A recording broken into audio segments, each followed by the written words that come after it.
We used to always think that we had these like tea leaves that could tell us what was coming in the future. We're going to be on a common trajectory towards this, towards that. And that's just not the case. The obstacles are not in the way of the path. The obstacles actually are the path. And if you think about it, as a CEO, you need to be ready to deal with anything. Some businesses will go out of business though because of it. That's Leah Seligmann, CEO of the B Team, a network of CEOs and leaders launched by Richard Branson to advocate for a heightened role and responsibility for business in society. Right now, that ethos is facing heavy headwinds on areas from climate change to diversity. I wanted to talk to Leah to hear how the highest profile CEOs are navigating these shifting winds in their private conversations as well as publicly. Leah shares where leaders are pulling back, how they're pressing forward, and what approaches and actions can have the most impact right now. Trust and responsibility are key pressures for every business leader in 2025, so let's get to it. I'm Bob Safian, and this is Rapid Response.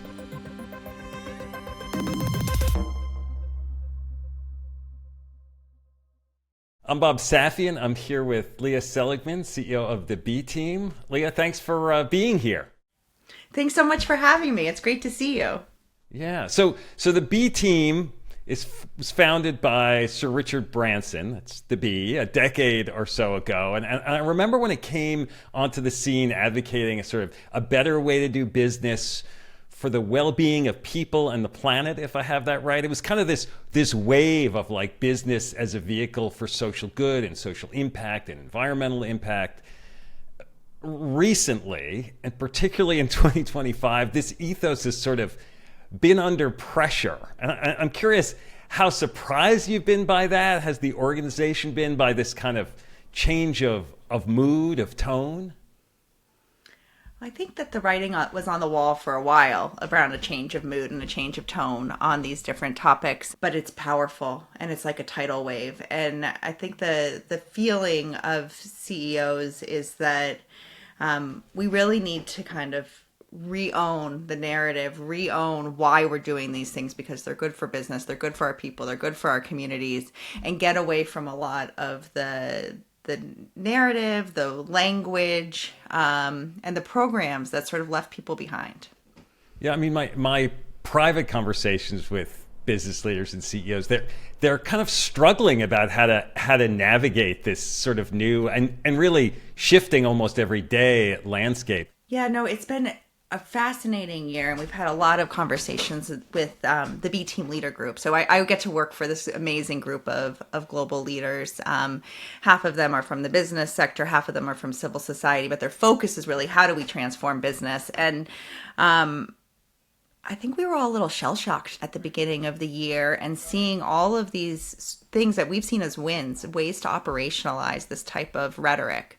How do you kind of drive it into your business and think about it alongside all of the other metrics you look at?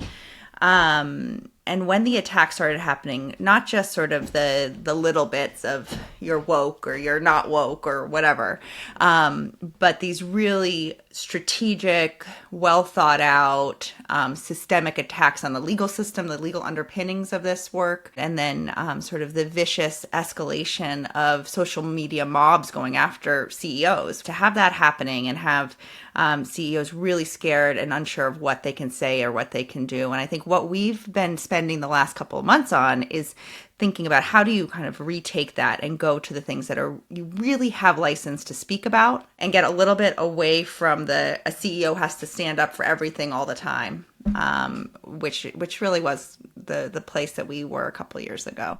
I know you use the word courage a lot, the courage to speak out in the right places, the courage to act, the kind of the collective of the B Team is based on the idea that maybe it's easier to be courageous in this way when others are joining you. But we're not seeing a lot of collective action these days, aside from, fawning dinners at the White House from tech CEOs. How do you make that start to happen? Or is that not really the goal? Like, is it not necessarily the courage to speak out and act in the way it was a few years ago? I think that the appetite for not just the appetite to speak out, but the appetite to hear a bunch of people sitting there and speaking out into the wind has really decreased. Those statements were useful. They served a purpose in raising awareness and this idea that sustainability and treating people well could be good for business. At this moment in time, though, I think that it rings hollow. So the courage that we're really looking for is a different type of courage than we needed a few years ago. A few years ago, we needed someone to stand up on a pedestal and yell, I'm doing this, do it too. And now what's needed is the deeper engagement with your people, with your employees, a quieter type of courage in many respects to get your people and your stakeholders behind you so that when you do stand up, you stand on solid footing. It's more engage, figure out what people care about and why they're worried about it and why what you're saying isn't landing, and then go from there. So I think that's a significant shift, but it is a type of courage. And I don't want to undermine the idea that it actually takes courage to pause sometimes and to listen and to understand where you've missed your mark. That maybe is the hardest type of courage because we're so wired towards action. There was a period where sort of the trust for corporate leaders and CEOs was, it's higher than any other figures in public life in a lot of ways. Do you have a sense about why that eroded? I think it's eroded because of the gap in those that have and those that do not have. And that growing inequality makes it really hard to feel like the person that you've put so much trust in actually sees your problems and sees your challenges and is trying to make your life better. And so we still see employers and CEOs having high trust with their own employees, but this idea that business as a whole is a trusted institution has really eroded, along with all of our institutions. Trust in government, trust in what you hear in the news and the media, all of these things have been impacted by a crisis of trust. There is a real crisis of trust between those in power and those that don't see themselves as having power. The B team recently announced a new strategy initiative. Lots of high-profile business leaders signed on as part of your group, from Mark Benioff at Salesforce to Hamdi Ulukaya at Chobani and Ryan Gellert at Patagonia.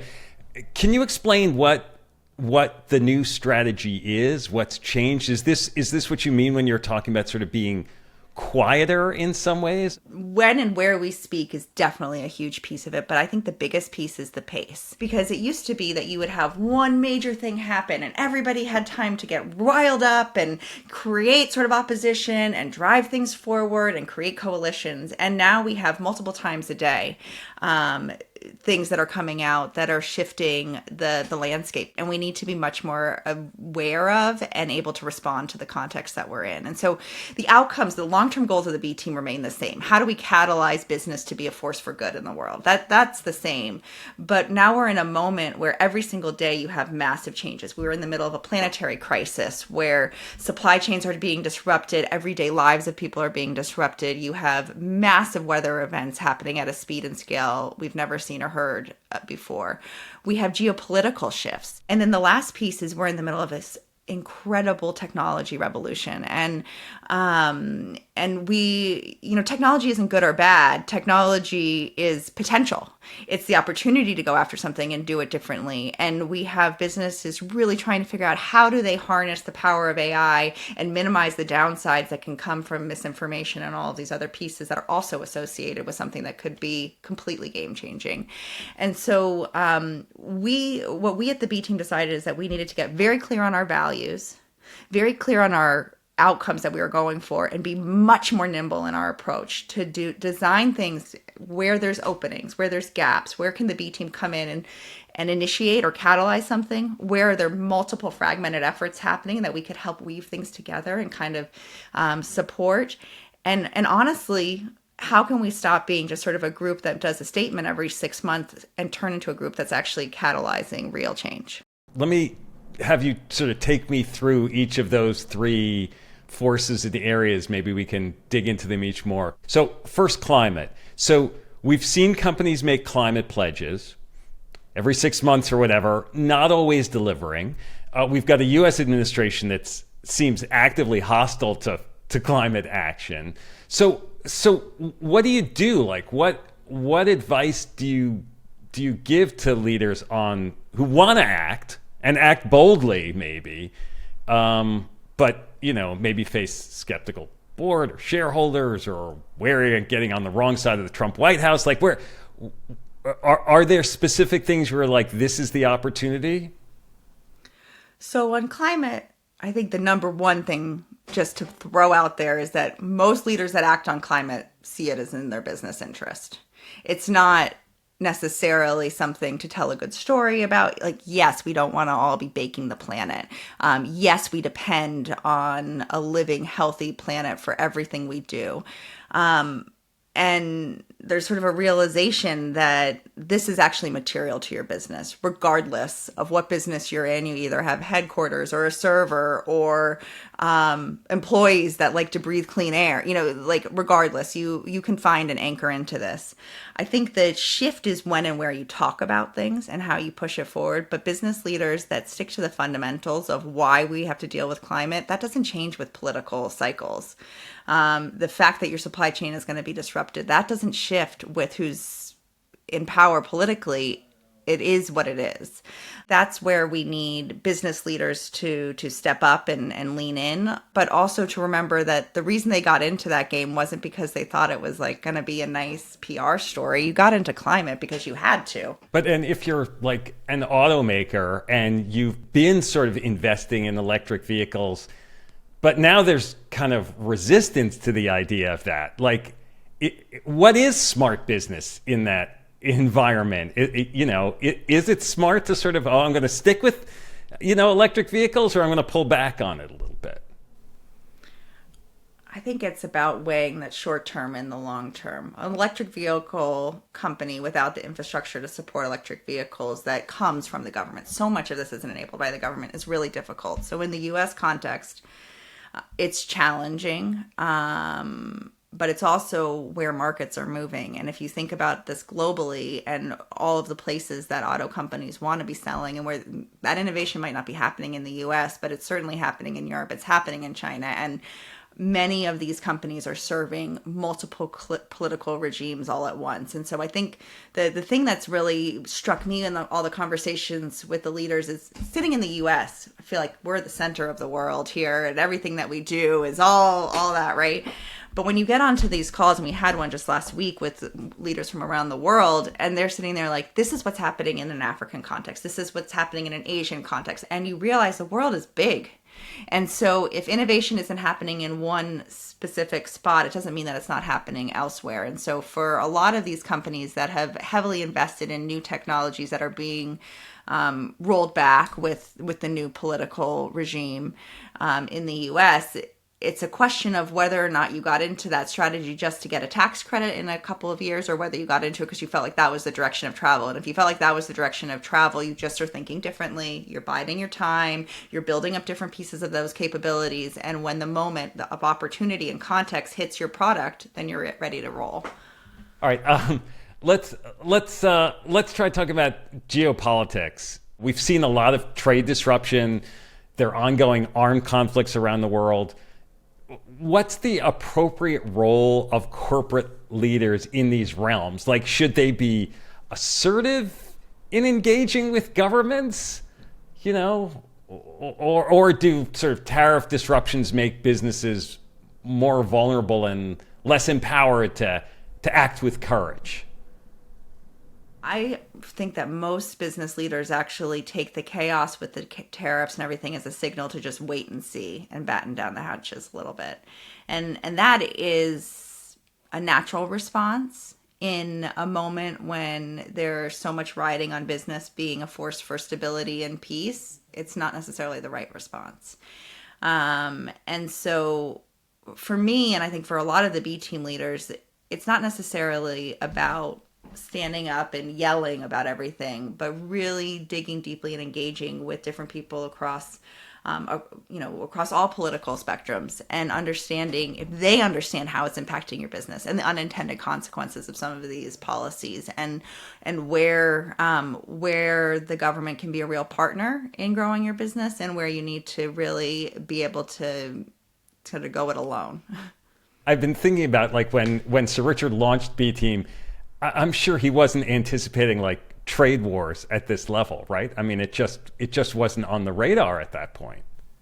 Don't you kind of think, though, that nothing was really on the radar? I think what we've learned is we used to always think that we had these like tea leaves that could tell us what was coming in the future. We're going to be on a common trajectory towards this, towards that.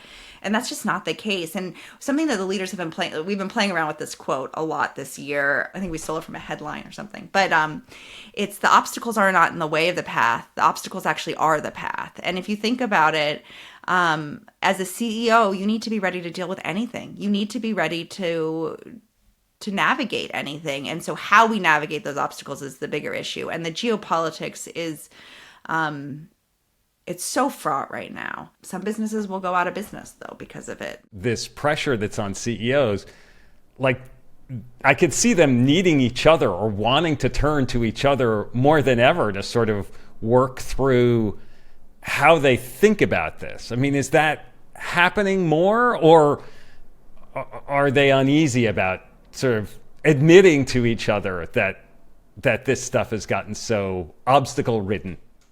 I think the beauty of a group like the B team is that courage is a team sport, that if you're just alone pushing as hard as you can, you'll push pretty hard. But if you have others there to support you and to help navigate the journey, you know, they know that they're playing for their jobs when they push hard on this agenda. The beauty of this group is this long-term resilience. It's not just courage. It's this courage meets resilience, where you have one courageous act followed by another courageous act, followed by another courageous act. And you have these little teeny little bits and ripples that lead towards someone who's really pushing to change the course of history. You're right to ask about it. How do you navigate these hard times? You share, and you have an ability to say, help me when you need help, or feel sorry for me when you need someone to feel sorry for you, but mostly just push me further and faster. Let's go. Let's talk about technology, innovations in AI, moving so fast, huge hope for game-changing breakthroughs, also fear, anxiety about loss of control, impact on jobs.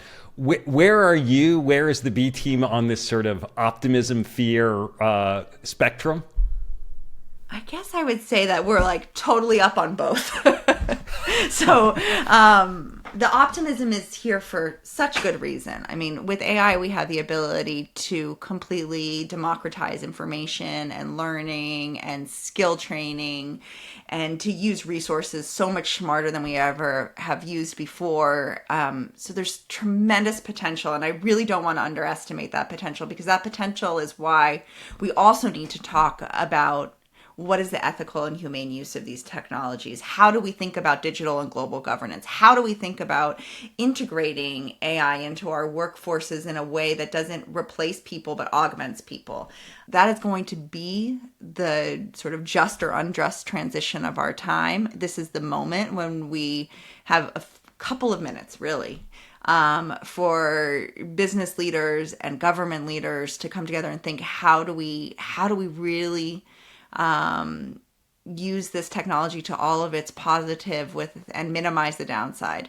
And I don't know if we'll grab that moment, but I do know that the way that we've thought about business, the way we've thought about workforces, the way we've thought about everything will be fundamentally different within this 5 years. And that is a wild change to be living through. The slower we move, the more fragmented we are, all of those pieces is where the downside can come in. Yeah, no, I mean, with AI responsibility, like, there's a lot of conversation, lip service maybe, but yeah, it often feels like the primary motivation is like, oh, I got to go so I don't fall behind. And, you know, we'll figure that stuff out later. It is. And the thing that we need to figure out is not the high tech stuff. And I think that's the problem we have right now. The thing that's missing right now is the very, very lo-fi stuff of human intelligence, human relationships, and the ability to build community and all of those pieces. And I think the lip service is at our own detriment, just like it was when we thought about social media and the impact on our kids, and we're seeing the negative impacts of mental health. But the thing I fear is this idea that it's going to be the companies just regulating themselves, and that it's going to be left up to the benevolent CEO to just determine whether or not it's the appropriate use of this technology, instead of a real collaboration between government and business. And because you're not convinced that the company on its own is going to always make the right decision? They are not accountable to all of society, of all of humanity. And that works when there is a functional dialogue happening between business and government, because business knows the technology so much better and government is responsible for taking care of society. And like AI's impact on jobs, like, is that something that you at the B team are sort of trying to help your constituents and collective prepare for? Or is it more that like you're trying to get government to be more active in expressing what the sort of wider societal goals should be? So just to clarify, I think government needs to express why the wider societal goals and help do that. I don't think that business has time to wait for government to get its act together to express those wider societal goals. So just because I think that there's this role and this need for that dialogue doesn't mean that a CEO doesn't need to start getting themselves prepared and ensuring that they are really putting people and humanity at the center of the outcomes that we're going for. One of our B team leaders has often said, there's no jobs on a dead planet, but a planet and a society without jobs is also a scary place. People without purpose, people without a sense of what they need to do. And these are the things that we need to be grappling with. With climate change, there's a lot of hope. No, with climate change, there's some folks that say, AI can sort of help us reset the whole trajectory on sustainability. Almost like there's some silver bullet out there that this technology can help us find. Do you buy that? I think that anytime you put all of your hope into a silver bullet, you're really doing a number. And when we have the type of crisis that you have with climate, you don't have the luxury of a silver bullet. We need to do everything we can to reduce emissions. We need to do everything we can to deploy smart technologies. We need to do everything we can to help people adapt to a more challenging climate. So just saying, let's wait till AI figures it all out and all these governments figure out how to deploy it and everybody deploy, and then we've saved it, is a ridiculous way to proceed. I'm curious. I noticed that diversity at DEI isn't particularly prioritized within the new B team strategy. Was that conscious? The word itself might not be used, but the B team is seeking to create workplaces that are open to all people, because we have a strong belief, not just that everybody deserves an opportunity, but business thrives when it has attracts the best talent, and so it's not a deprioritization. I think what we are looking to do in the new strategy is identify openings when there's a moment where you can kind of push something really hard, and I think that the treatment of our people is going to be a place where we prioritize quite a bit. And so, but not using terms like DEI or diversity. What does DEI even mean? I mean, I don't know what the acronym stands for, but it doesn't mean anything to anybody. And So what value does that acronym give us? It doesn't give us much. I think it covers a huge ground of incredibly rich thinking and work and things that do need to stay in the workplace. But the label DEI just has led to a tremendous backsliding, a sort of a vicious unleashing of anti-people rhetoric. And so yeah, I think that language does need to change. Do we need to throw out all language? No. But if you're using a term that has become so co-opted that it makes people feel like you're accusing them of a bad word or something, then you got a problem. And DEI, like that terminology has become a problem. Business is great at innovating and selling their products and meeting people where they're at. And if we can't listen to the backlash on DEI and think maybe we are not positioning this right, then we have a big problem. I don't know many business leaders that would stick with terminology that has that kind of reaction from such a broad swath of their stakeholders and be successful. Many businesses, of course, are not part of the B Team Collective. Is there something that those places and CEOs that aren't part of the B Team have in common? Like, is there something that's not drawing them into the collective? Or is there something about the collective that they're missing? Our goal was always to be a small group, a group of leaders that we felt like were really driving and pushing this agenda.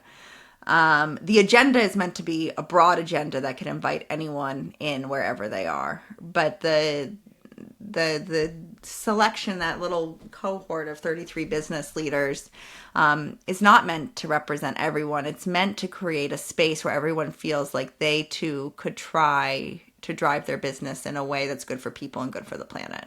And your goals for the B team to scale its impact is not necessarily to expand the B team to, instead of being 33 leaders, be 300 leaders. No, our goal is to have the group of leaders that are in the spaces that are scaling. A lot of organizations are like, I just want so-and-so board member, a leader, to only focus on me and not to waste their time in anywhere else. I'm the opposite. I want my leaders out in the world. I want them to be part of every coalition, to drive their businesses, and a force in shaping the mainstream conversation around the role of business in society. And taking the group that we have right now, they are in the rooms with so many other coalitions of CEOs and leaders that are trying to do something. And if they can use their role to help bring things together, to weave things together, to lift the ambition of those efforts, I see that as the success. And I want the movement. I don't ideally, no one would look back and be like, the B team did this. They would be like, a bunch of people all over the world did these different things, and we created some positive change in the world. Yeah, no, momentum can come from lots of different places, and you want to activate as much of it as you can, right? We don't need, nor should we want or seek credit. We should seek impact. It doesn't matter to me if the B team name is ever known. Not a lot of people become CEOs if they don't have an interest or an ability to get credit for what they're doing. So it's a tricky balance. It is, but the joy of my job is I get to be a CEO of an organization that's supporting CEOs that are really driving huge change. We talked a bit about the volatility and the sort of the paralysis that CEOs can feel when so much is changing. How do leaders sort of separate what's significant in all these shifts from the distractions when so many things are coming at us so fast? Things are changing so quickly, and I think it's a new muscle, actually, for all of us to be able to handle current events at this sort of pace. What I see the leaders doing is looking for joy in a lot of different places, because the world is hard. The news, I mean, I'm sure that your news feed is tough. Mine is tough. Navigating this requires a resilience. That means you need to tap into those basics of, are you eating every day? Are you meditating if you meditate? Are you sleeping ever? All of those different pieces is really important for navigating such noise in the system and being able to say, does this really matter? Or does it just feel like it should matter? Or is it actually irrelevant to what I'm trying to achieve? And that's been important. And then as a group, we try to bring that joy into the way we interact. Like, there's a lot of humor in the big team. Just because it's hard doesn't mean you can't have a laugh, it can't have a drink, can't have a whatever. Like, just go for it. Life is short.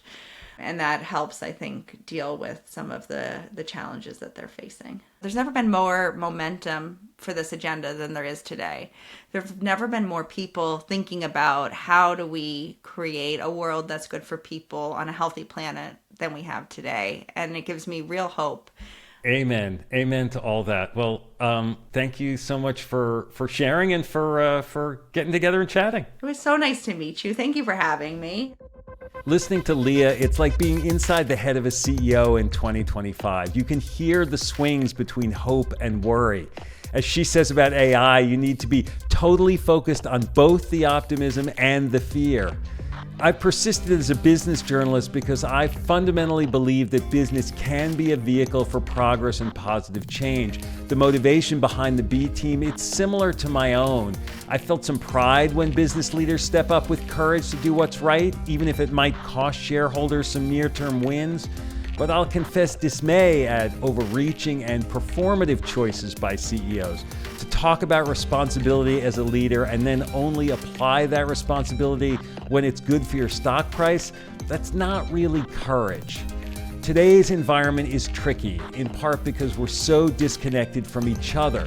Too many leaders are out of touch with vast swaths of their community, of our world, but that only heightens the need and the opportunity for impact. So I'm doubling down on the idea that business can be a force for good, and I'm remaining hopeful that courage and resilience will outlast selfishness and fear.